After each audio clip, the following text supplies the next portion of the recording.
महामहिम राज्यपाल महोदय का अभिभाषण जो सरकार के विजन का एक आईना होता है, इस पर हमें बोलने का मौका दिया, उसके लिए धन्यवाद।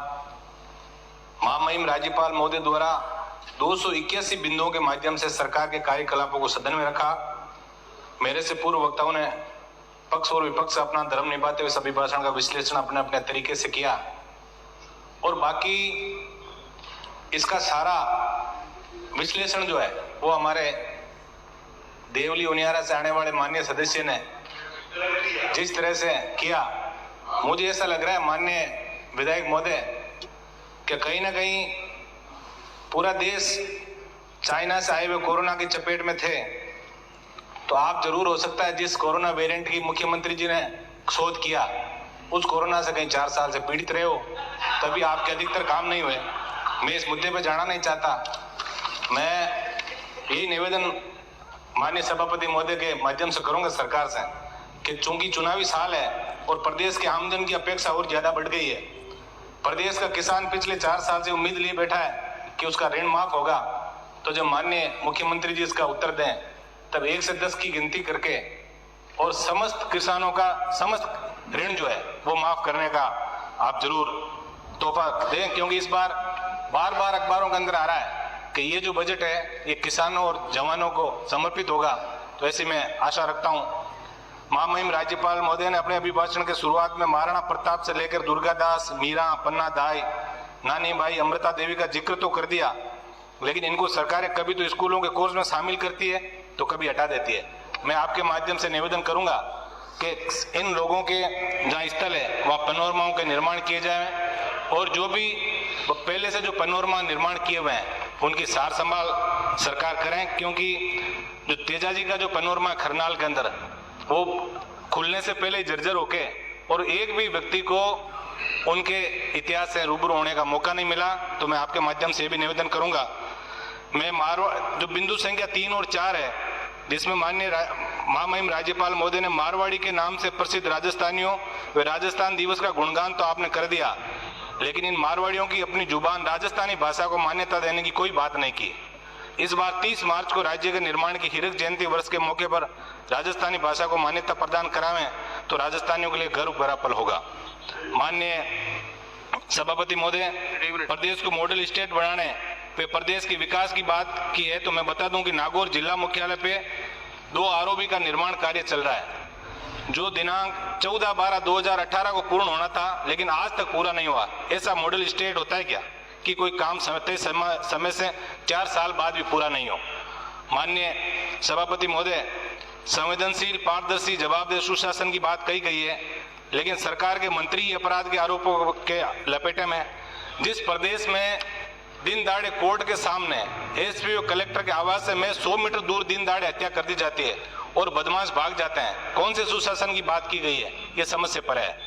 कोविड के दौरान भी विकास कार्यों के लिए प्रतिबद्ध बताया, लेकिन कई विभागों ने कोरोना की आड़ में बजट तक जारी नहीं किया। माननीय सभापति महोदय, सेवाई धर्म जन सेवा को समर्पित 4 साल बताएं, लेकिन किस प्रकार हर विभाग में भ्रष्टाचार व्याप्त है, बिना पैसे लिए शायद ही कहीं सेवा होती होगी। मैं इतना धन्यवाद मुख्यमंत्री जी को इस बात का दूंगा कि इस बार इन्होंने ट्रांसफरों पर बैन ही नहीं लगाई, तो सबसे बड़ा जो उद्योग है और जिसके अंदर भ्रष्टाचार पनपा, उसके लिए जरूर मैं धन्यवाद मुख्यमंत्री जी को दूंगा। कई मंत्रियों ने, मैं यह नाम सदन के अंदर लेना नहीं चाहता, उन मंत्रियों ने 7 पीढ़ी का अंजाम जो ट्रांसफर और पोस्टिंग के माध्यम से कर दिया। तो जवाबदेही और सुशासन की हम बात करते हैं। माननीय सभापति महोदय, आज हर कार्य के लिए जब ऑनलाइन आवेदन का सिस्टम आ गया तो हार्ड कॉपी जमा करवाने का सिस्टम कब तक चलेगा? आमजन से अधिकारी तो दूर, वहां का बाबू भी सीधे मुंह बात नहीं करता। सरकारी कार्यालयों के दफ्तर घुमाने की परंपरा आज भी कायम है। प्रदेश में प्रतिशत सिस्टम चल रहा है, कोई 5%, कोई 10%।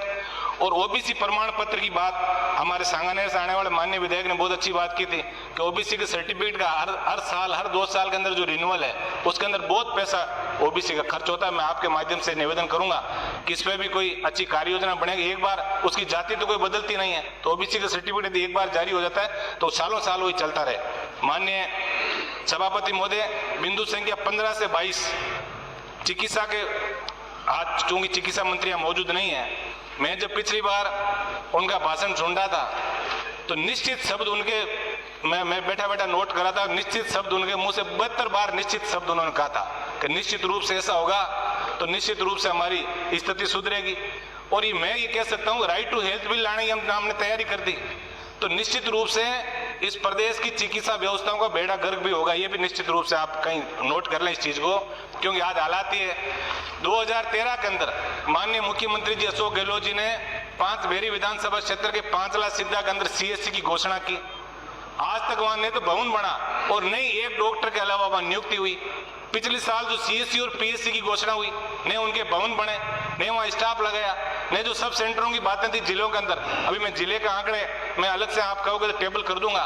स्थिति ये है कि कई ग्रामीण जो ग्राम पंचायत के मुख्यालय वहां भी सब सेंटर की स्थितियां नहीं है। डॉक्टर राइट टू हेल्थ का विरोध कर रहे हैं। हम ये कहते हैं कि आप ये कर देंगे, अपील में आप जा नहीं सकते कि ऐसी कोई कमेटी बनके और इस मामले को हम यदि एक रोल मॉडल के रूप में देश को देना चाहते हैं राइट टू हेल्थ को, तो इसके अंदर पूरा विश्लेषण करना है करके और इसको हम आगे बढ़ाएं। क्योंकि शिक्षा मंत्री जी विराजमान है, शिक्षा मंत्री जी जिस तरह राइट टू एजुकेशन का जो हश्र हुआ इस प्रदेश के अंदर, ये कहीं हमसे छुपा हुआ नहीं है। कहीं ऐसा नहीं हो कि हम देश के अंदर मॉडल तो अच्छा बनना चाहें और हम खलनायक के रूप में इस देश में राजस्थान की विधानसभा को याद करें लोग, ऐसा भी कोई कारनामा हम नहीं करते हैं। मुझे याद है कि आप जब अभी दो दिन पहले जब अभिभाषण में चर्चा हो रही थी, तब गांधी जी के कथन को आपने बिल्कुल ही कहा था कि सच बोलना चाहिए, सच के सिवाय कुछ नहीं बोलना चाहिए। और हमारे डूंगरगढ़ से जो माननीय विधायक आए हैं उन्होंने ये कहा था कि मेरे इलाके के अंदर सारे शिक्षण के पद भरे हुए हैं। मैं रिकॉर्ड लेके आया हूँ कि मंत्री जी के गृह जिले बीकानेर के डूंगरगढ़ ब्लॉक में प्रधानाचार्य के 30 पद, व्याख्याता के 57 पद, वरिष्ठ अध्यापकों के 207 पद, अध्यापक लेवल 2 के 152 पद, अध्यापक लेवल 1 के 195 पदों सहित कुल 641 पद डूंगरगढ़ के अंदर रिक्त है। माननीय मंत्री महोदय, मैं तो हमारे जो डूंगरगढ़ से माननीय विधायक आए हैं इनको ये निवेदन करूंगा, आपने सरकार बचाने के अंदर बहुत अच्छा आपने सहयोग कर दिया, कारण चाहे कुछ ही रहा हो, लेकिन कम से कम आज आप इस पवित्र सदन के अंदर ऐसा झूठ तो नहीं बोले, क्योंकि आपकी एक एक चीज जो है, आप मेरी बात को सुनेंगे पहले माननीय विधायक महोदय, यहाँ जो बात होती है वो बात नोट होती है। इसलिए ऐसा कोई काम आप नहीं करें कि हम यहाँ झूठी सूचना देके और प्रदेश के अंदर एक नई हम नीति बनाएं, ऐसा भी नहीं हो। मैं जहाँ से शिक्षा निदेशक बीकानेर ने जो इंग्लिश मीडियम स्कूलों की बात आई थी, ये अखबारों के अंदर बहुत बड़ा छपा था कि पिछले दिनों शिक्षा निदेशक बीकानेर ने कुचामन ब्लॉक में महात्मा गांधी अंग्रेजी माध्यमिक विद्यालय के निरीक्षण के दौरान 2 कार्मिकों को अपनी मूल पद पर इसलिए भेज दिया क्योंकि उन्हें बिल्कुल अंग्रेजी बोलने नहीं आती थी। इंटरव्यू लेने वाली कमेटी ने किया, उनसे अंग्रेजी में संवाद किया है हिंदी में, तो हमें कहीं ना कहीं ऐसी नीति बनाओ। आप इंग्लिश मीडियम स्कूल बनाना चाहते हो, इसके अंदर प्राइवेट स्कूलों के साथ प्रतिस्पर्धा पैदा करके हम अच्छा फ्लुएंसी उनमें पैदा करना चाहते हैं, तो कम से कम इंटरव्यू के अंदर भी एक अच्छा कोई एक पूरी कार्य योजना बने। आज 33 श्रेणी अध्यापकों की भर्ती की ट्रांसफर की बात माननीय सभी विधायक करते हैं। आज जॉब का सेटिस्फेक्शन उन बच्चों में नहीं है। एक तरफ हम ये कह रहे हैं कि हर व्यक्ति में सामाजिकता आनी चाहिए, परिवार का वो ख्याल रखें। अब सिंगल फैमिली है, वो व्यक्ति नागौर का बाड़मेर के अंदर बैठा है 500 किलोमीटर दूर, कैसे उसमें सामाजिकता रहेगी, कैसे वो अपने परिवार का ध्यान रखेगा। तो जब आपने लाखों तबादले शिक्षा विभाग में कर दिए और मैं मेरे इलाके की ये लेके आया हूँ, मेरे ब्लॉक पूरे नागौर जिले के अंदर माननीय सारे विधायक नागौर के भी बैठे हैं, 22,791 पदों में से 5,200 पद हमारे नागौर जिले के अंदर खाली हैं सारे शिक्षकों के।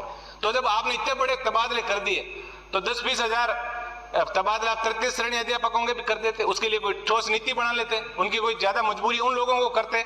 मैं इतना निवेदन आपसे करूंगा। और उस शिक्षा मंत्री आज यहाँ विराजे नहीं है, उस शिक्षा मंत्री जी को मैं जरूर धन्यवाद दूंगा कि पिछली बार मेरे इलाके के अंदर 2 बालिका महाविद्यालय और 1 महाविद्यालय उन्होंने खोलने की घोषणा की, उन्होंने भवन के लिए पैसा भी जारी कर दिया, भवन भी बन रहे हैं। लेकिन आज स्थिति है कि उन महाविद्यालयों को चलाने के लिए सिर्फ एक व्याख्याता है, तो उनके पद भी भरे जाएं, तब हम निश्चित रूप से हमारी जो एक योजना है वो कहीं ना कहीं आगे बढ़ेगी। मैं 2 मिनट में समाप्त करें सर। 15 मिनट तो हमारी पार्टी को सर टाइम दिया आपने सर, 15 मिनट तो कम से कम हम पूरी बात तो कहें। हम नए विधायक चुन के आए, हमको ऐसी बात भी नहीं, एलिगेशन भी किसी भी नहीं लगाएंगे। माननीय सभापति महोदय, CHA को जिस प्रकार से एक ही झटके में घर बैठा दिया, बेरोजगार सड़कों पर संघर्ष करने को मजबूर है। आज यदि हम राइट टू हेल्थ की बात करते हैं, आज आधुनिक मशीनों के होते हुए भी आज अस्पतालों में जांच सिर्फ नाम के निःशुल्क है। आज की हुई जांच की रिपोर्ट अगले दिन मिलती है। अब मेरा क्योंसर विधानसभा क्षेत्र 200 किलोमीटर लंबा है, इसमें जब व्यक्ति कोई जीवन और मौत के बीच जूझ रहा है, उसके लिए अगले दिन आई जांच का मतलब क्या है? इसलिए मेरी मांग है कि ऐसी मशीनें भी वहां लगाएं कि 1-2 घंटे के अंदर छोटी मोटी जांचें उसका निराकरण उस पे हो। और सोनोग्राफी जांच के नाम पे तो आज ये हालात है जिला मुख्यालय पे कि उसको 10 और 15 दिन का समय दिया जाता है। तो 10 और 15 दिन बाद यदि सोनोग्राफी की रिपोर्ट आएगी तब तक तो इतना गंभीर हो जाएगा मरीज कि उसको बचाना फिर हमारे बस की भी बात नहीं होगी।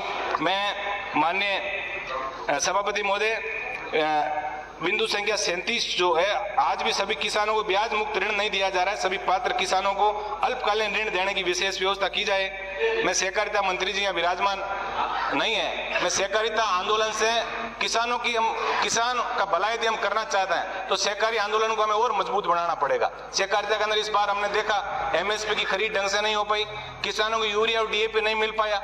इन सब चीजों की इफ्को और आईपीएल जैसी कंपनियों ने सहकारी सिस्टम को बिल्कुल दत्ता बताते हुए निजी दुकानदारों को जरूर आईपीएल और यूरिया और डीएपी उपलब्ध कराया, लेकिन सहकारी संस्थाएं जो है वो दिन ब दिन घाटे में जा रही है। आरजीएचएस की यदि हम बात करें तो सहकारी संस्थाओं के माध्यम से जो दवाइयां जो बिक रही है उनको समय पे सहकारी संस्थाओं को पैसा नहीं मिल रहा है। प्राइवेट व्यक्ति जो दुकानदार आरजीएचएस का काम कर रहा है उसको तुरंत पैसा मिल जाता है। तो इतना बड़ा जो भार है वो सहकारी संस्थाएं भी नहीं झेल पाएगी। तो मेरा निवेदन रहेगा कि सहकारी तंत्र को भी मजबूत करें।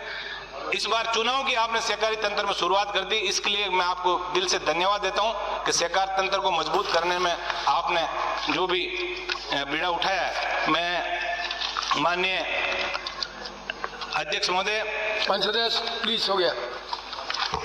माननीय अध्यक्ष महोदय, अब मैं थोड़ी सी मेरी प्लीज, आपका टाइम हो गया, more than sufficient. Sir 15 minute तो आप, हु सेड इट? किसने कहा 15 मिनट? कल जब सर टाइम आप और कोई नहीं बोलेगा पार्टी से? नहीं है भाई पुखरा जी, आप पार्टी से कोई नहीं बोलेगा? नहीं, एक ही बोलेगा। है भाई, पार्टी से कोई नहीं बोलेगा फिर एक भी दिन, 3 दिन नहीं ना। Please understand it, time is given for entire, not for day.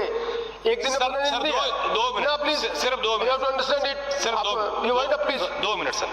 मेरे विधानसभा क्षेत्र में एक तो सरपंच संघ जो है वो पंचायती राज के सारे सरपंच संघ आमरण अनशन पे बैठे हैं। मैं आपके माध्यम से मांग करूंगा कि उनके साथ कोई बैठ के उनको दिशा निर्देश ऐसे प्राप्त करें, किसी अधिकारियों को भेजें कि अपनी मांगों को विश्लेषण करके और उनका आमरण अनशन भी तुड़वाया जाए। और पंचायती राज शोध संस्थान की घोषणा पिछली बार मंत्री जी ने कर दी थी, इसके लिए बजट जारी नहीं किया, उसकी भी मैं मांग करूंगा।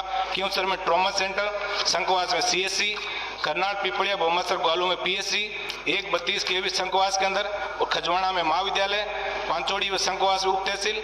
और माननीय अध्यक्ष महोदय, मैं 3 वर्ष से कम उम्र के बच्चों के परिवहन पर रोक के संबंध में जो कमेटी आपने बनाई, माननीय कृषि मंत्री जी भी विराजमान है, इसके अंदर कोई पूरा विश्लेषण करके छूट दें ताकि मेलों की जो रौनक है वो आए वापिस और किसानों को लाभ मिले। उसके अलावा सिविल न्यायालय खींवसर के अंदर, मॉडल स्कूल खींवसर के अंदर और कृषि मंडी हेतु बजट और चाउंडिया हिसाबा पांचला सीधा से लेके और नारवा कांटिया खींवसर मादानियों की डाणी तक 60 किलोमीटर लंबी सड़क और तेजाजी के नाम से खींवसर महाविद्यालय का नामकरण करने का श्रम करावें। आपने मुझे बोलने का मौका दिया।